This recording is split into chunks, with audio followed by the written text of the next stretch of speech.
this video is a 5-step guide on how to survive living in Palermo. And I've got to be honest, it's probably the last video I'm going to do about Palermo because, as most of you know by now, I am back living in the Salerno province. But whilst things are still fresh in my mind, these are the steps I wish I had known about before moving to Palermo, because I honestly think it would have helped to make my experience just a little bit less stressful. So if you're planning to move to Palermo or you're interested in what life is like in that city, I think this video is going to be for you. So let's begin with the first step, which is probably one of the most fundamental steps of all, and it is to strategize your bureaucracy. Now, in all honesty, Palermo was the first city that I moved to where I really encountered problems with my bureaucracy, because as a city, when it comes to bureaucratic matters, it's extremely disorganized and no two offices communicate with one another. Now, to be really clear, Palermo is both a city and a province, and I'm specifically talking about the city of Palermo, because there are other cities that make up the province of Palermo where they can be a little bit more efficient. So for the purposes of the video today, I'm really talking about the city itself. But you see, bureaucracy is something you have to be a bit smart with, because there is an order in which you need to organize yourself. And so the first thing you need to do is to really prioritize what you need to get done. Now, in Palermo city itself, at the time of filming, everything begins with registering your residency. Now, when I did this back in 2022, it was being done through an online portal called the ANPR system. And as far as I know, that is still the case today at the time of filming. And what happens is you upload all of your documents, all of the details that you have about where you're living. And the idea is that from that point onwards, the process should slowly begin.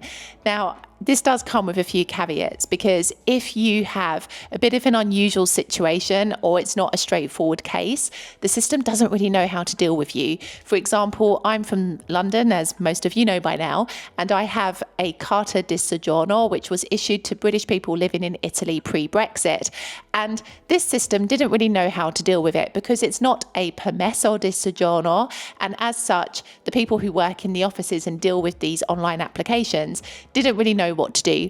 And it resulted in a lot of stress, a lot of visits to the office, a lot of unanswered PEC emails, and 6 months of waiting for my residency to finally be changed. So I will tell you that if your case isn't straightforward, you may encounter some hurdles with this system. But even if your case is, my boyfriend is Italian, he was born and bred in Palermo, he still found some difficulties with this system. There was still a delay with him as well.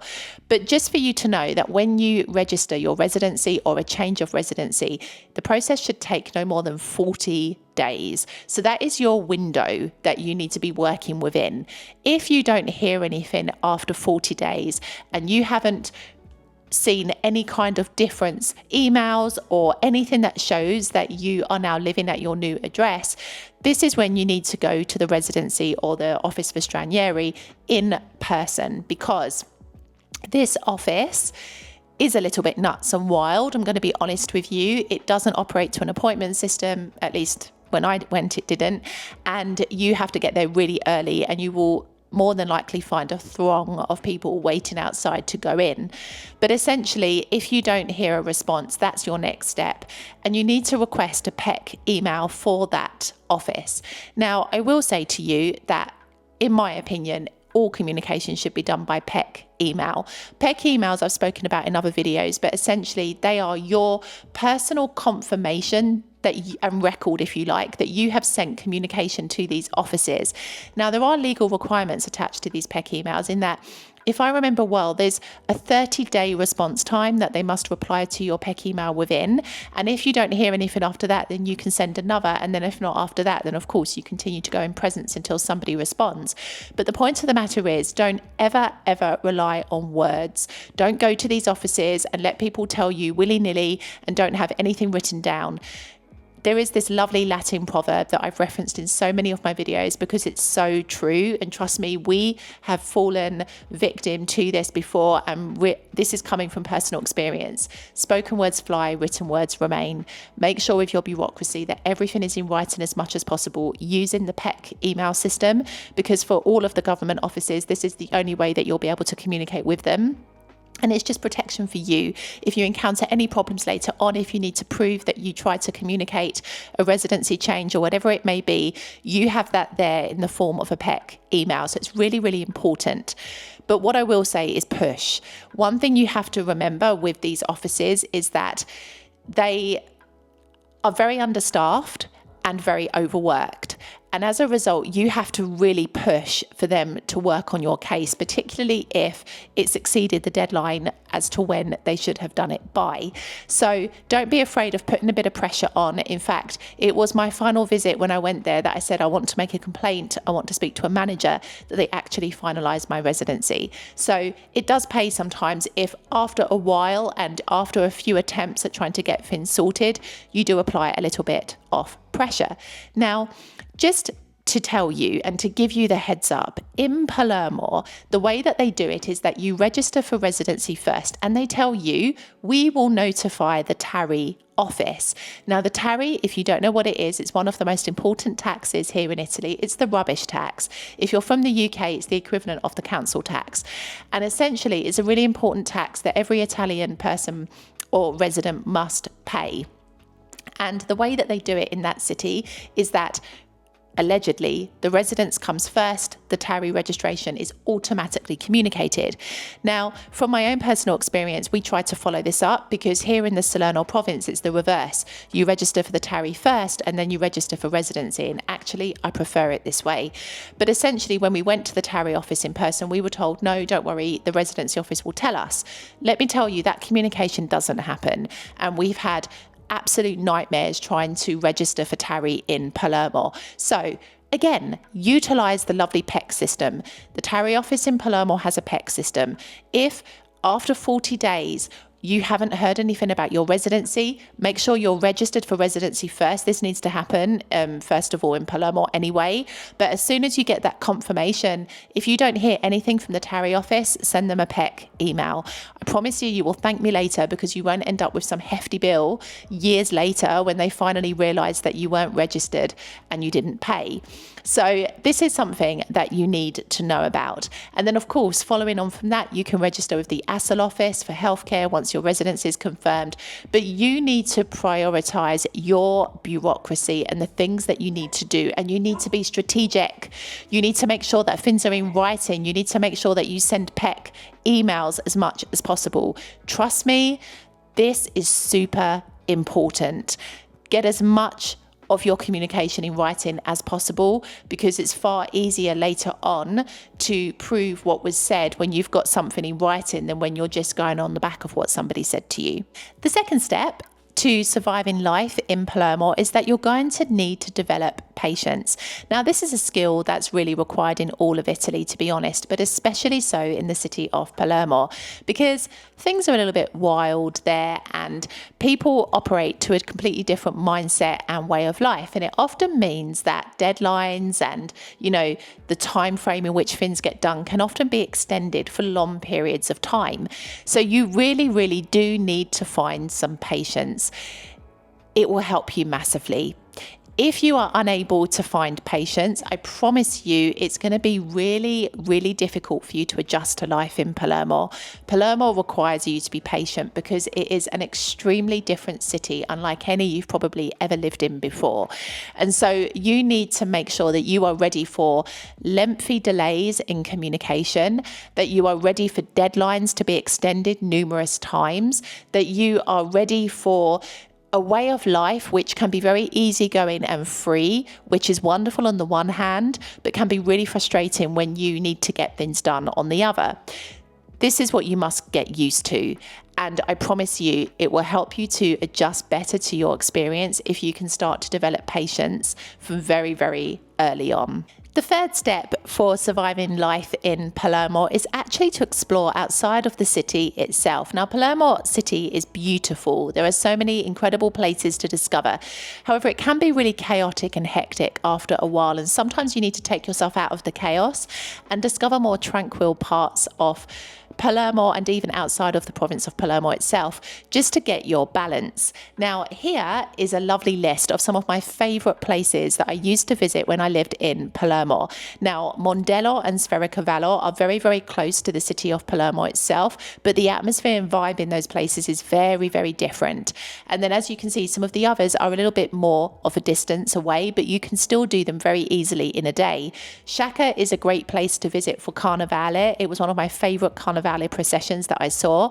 Erece is fantastic for the Christmas events that they do. It's a very small city, but I promise you'll feel very, very festive having visited there. So there is a lot to see. Piana degli Albanese is famous for the ricotta, the sweet ricotta. You will taste some of the best cannolo there. So this is what I'm trying to say. Don't just stay in the main city of Palermo itself. Find your balance. Now, for all of these places, I've pretty much filmed in all of them. So I'm going to link up here to a playlist and also below in the show notes if you want to see the videos of some of those locations. But they're absolutely beautiful. And they will definitely help you to strike a bit of a balance, because city life isn't for everyone. And if you're based in the heart and soul of Palermo city itself, you may find that you need to relax a little and have a bit of tranquility. And I guarantee you that exploring some of these places will help you to achieve that balance. Step number 4, normalize the abnormal. This is the most important thing of all. Palermo is a city that has an incredible energy and vibrancy, but it is also a city where some of the most absurd things you've probably ever seen happen. And I remember so many funny memories from living in Palermo, like people just doing crazy, stupid things that I was like, I've never seen that anywhere else. Like, I remember a bit of a road rage incident that we got into because this man didn't indicate, and my boyfriend, being Sicilian, was like, what are you doing?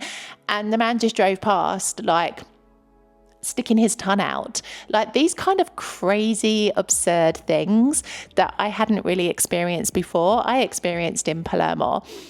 It's a bit nuts sometimes. The mentality, the culture, it's very loud. It's very free and it's very liberating. And I love it on many levels. But on the other hand, it's extremely nuts. I could never understand the mentality of people when it came to looking after their neighborhoods and the cleanliness of their city. I could never understand the mentality of people when they wouldn't show respect for other people.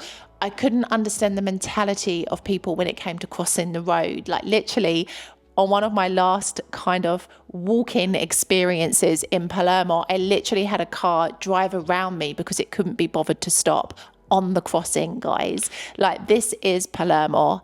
It's completely crazy. It's completely wonderful, but it's very abnormal in many, many areas. And so you need to normalize that, because looking back now, I took a lot of that craziness to heart. I'm quite a sensitive person anyway, and I pick up on a lot of energy, and this kind of thing impacts me. And I spoke about how I realize how important environment is in my latest video. I'll link it up here. But essentially, I realized that chaotic, crazy energy grated on me after a while.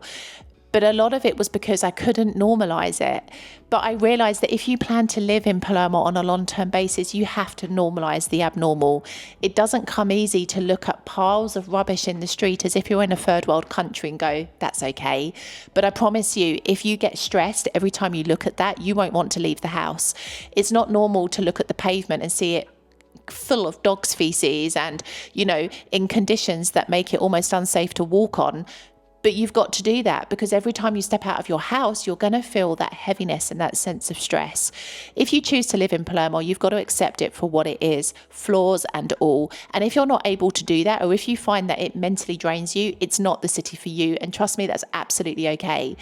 But you have to start normalizing this if you intend to make Palermo the city that you want to live in. If you get stressed at every single chaotic, crazy thing that Palermo has to offer, I promise you it's not the city for you, and it's only going to make you feel ill.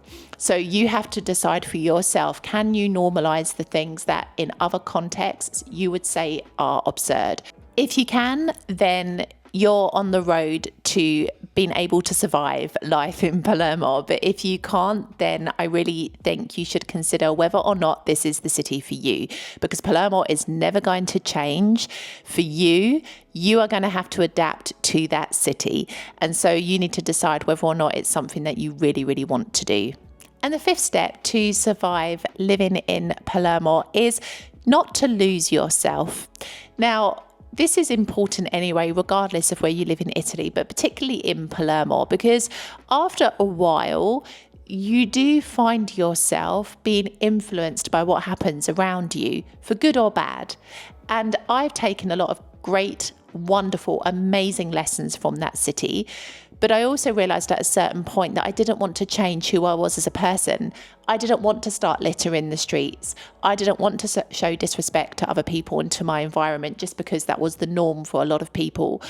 I didn't want to change that aspect of myself. I like efficiency. I didn't want to start to become inefficient.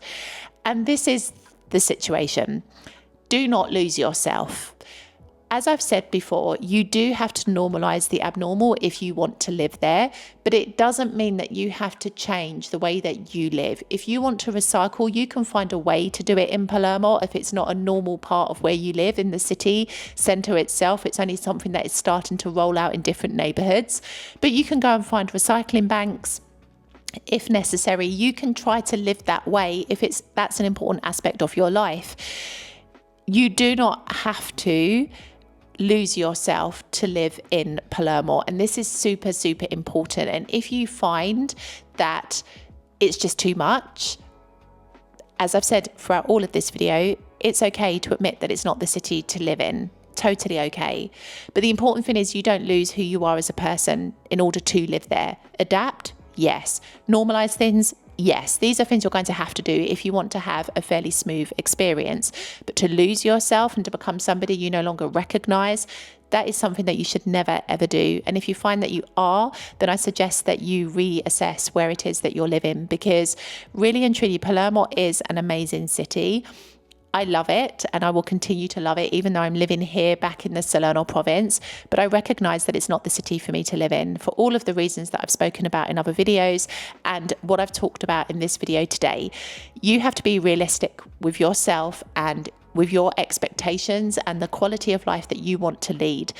These 5 steps are here to give you a framework on how you can survive life living in Palermo, because I don't think I was prepared for life there. I had 4 years of living in Italy behind me.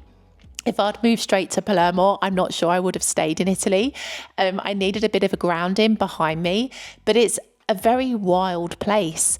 And, you know, it's not just the romantic side that you see in the majority of YouTube content about Palermo. There is a grittiness that for some people, it can be really refreshing and liberating and nice to have a place that's really vulnerable and real. And at points, that's exactly how I felt. But when you're trying to live your life and you're trying to be a responsible person, that kind of attitude and that kind of lifestyle can be very, very difficult to adjust to. So follow these steps and decide for yourself if it's the city for you. It's a great city. It's completely imperfect. And in a sense, that's kind of great. But on the other hand, you've got to decide if it's really a city that you feel comfortable adjusting to and living in. I will see you in the next video.